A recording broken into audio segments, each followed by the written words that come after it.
রাজধানীর শ্যামপুর ভাঙাড়ি বাড়ি থেকে ৩টি বিদেশি পিস্তল, ৬০ রাউন্ড গুলি ও মাদকসহ ৩ জনকে গ্রেফতার করেছে ঢাকা মহানগর গোয়েন্দা পুলিশ। আসামিরা মাদকের পাইকারি ব্যবসায়ী। তাদের আস্তানা থেকে ৮০০ পিস ইয়াবা, ৮ কেজি গাঁজা উদ্ধার করা হয়।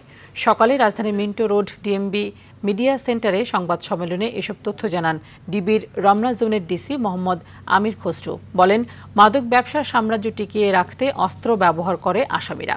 এসব অস্ত্র বিভিন্ন অপরাধ সংঘটিত করতে ব্যবহার হচ্ছে, এমনকি ভাড়াও দেওয়া হয়।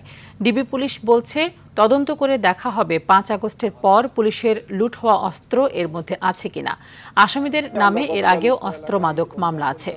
আমার এডিসি এবং এসির নেতৃত্বে যৌথ দুটি দল যৌথভাবে অভিযান পরিচালনা করে এবং এই মাদকের যে স্পট আছে, যেটাকে তারা আড়ত বলে থাকে, সেই স্থল থেকে আমরা জাহাঙ্গীর আলম টিটু, আব্দুর রাজ্জাক শানু এবং মামুন নামে ৩ জন মাদক কারবারি এবং সন্ত্রাসীকে ৩টি অস্ত্র সহ বিদেশি পিস্তল সহ আমরা গ্রেপ্তার করতে সক্ষম হই।